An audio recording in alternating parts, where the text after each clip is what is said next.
حضرات گرامی درود شریف پڑھیں. ہم سمجھ رہے ہیں کہ بات بہت وزن ہے، آپ کی سمجھ میں نہیں آ رہی ہوگی. درود شریف اللهم صل على مولانا عادل الجود والكرم منبع العلم والحكم وعلى آله وبارك وسلم. الصلاة والسلام عليك يا رسول الله عليه السلام. بہت حضرات یہ تمہیدی گفتگو تھی. اب آپ پریشان نہ ہوئیے گا کہ بہت گاڑھا گاڑھا جملہ بولوں گا جو آپ کے ذہن سے اوپر گزر جائے گا. ایسا نہیں ہے، آپ کے ذہن کے مطابق اور مقتضی حال کے مطابق گفتگو ہوگی. صاحب سنیے، میں آپ کو نبی پاک صلی اللہ علیہ وسلم کے در سے غوث اعظم کے در تک پہنچاؤں گا. سنیے، ابھی ماضی قریب میں جو دور گزرا ہے، جو ایام گزرے ہیں، وہ ربیع الاول شریف کے ایام تھے اور اب ہم ربیع الاوسط میں ہیں. میرے آقا، بھیا توجہ دیجیے گا. ہلو، بات نہ کیجیے، بالکل بات نہ کیجیے. 10-20 منٹ جو بھی آپ برداشت کریں، مجھے بات نہ کریں. پیارے آقا صلی اللہ علیہ وسلم، ایک انگریز مورخ لکھتا ہے کہ محمد عربی صلی اللہ علیہ وسلم کے آنے سے جو انقلاب کائنات کے اندر پیدا ہوا، جو انقلاب عظیم آیا، وہ کسی اور کے آنے سے نہیں آیا، نہ صبح قیامت تک آئے گا. لیکن دیکھو، میں اپنی ماں اور بہنوں سے کہنا چاہتا ہوں، میرا جملہ دھیان سے سنیے. حضرت آدم سے حضرت عیسیٰ تک 650 برس کا زمانہ گزر گیا. کوئی ہادی، کوئی پیغمبر، کوئی نبی اس دنیا میں نہیں آیا. یہ زمین اللہ کے فرستادہ پیغمبروں سے خالی ہو چکی تھی. اللہ اکبر. میرے آقا صلی اللہ علیہ وسلم ابھی آئے نہیں ہیں. اللہ تبارک و تعالی انبیاء کی جماعت سے، پیغمبران اعظام کی جماعت سے عہد و پیمان لیتا ہے کہ سنو، جب میرا پیارا محبوب تمہارے دور میں آئے تو تم اس کی امداد و نصرت کرو گے، تم اس کی تصدیق کرو گے، تم اس پر ایمان لاؤ گے. 1 لاکھ کم و بیش 2 لاکھ انبیاء کرام سے عہد و پیمان لیا گیا. سب سے کہا گیا کہ تم تصدیق کرو گے، میرے نبی کا زمانہ پاؤ گے تو اسے مانو گے، اس کی امداد و نصرت تمہیں کرنی ہوگی. یہ کون کہہ رہا ہے؟ رب مقدس کلام میں فرما رہا ہے، انبیاء کرام کی جماعت سے کہہ رہا ہے، جبکہ علم الہی میں ہے کہ محبوب کو ان کسی کے دور میں بھیجنا نہیں ہے.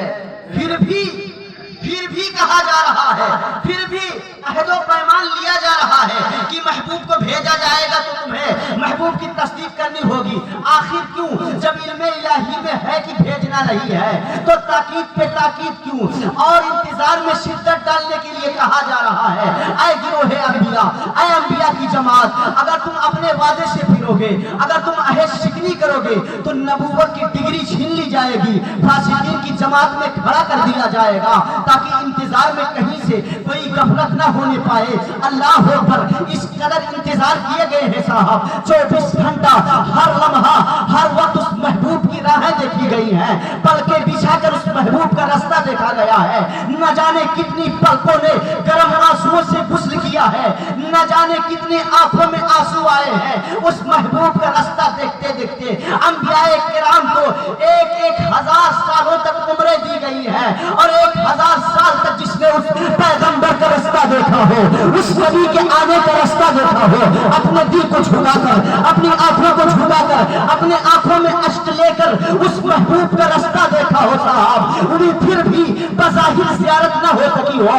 اس سے پوچھو انتظار کسے کہتے ہیں، انتظار میں مزہ کتنا ہے، انتظار میں شدت کتنی ہے.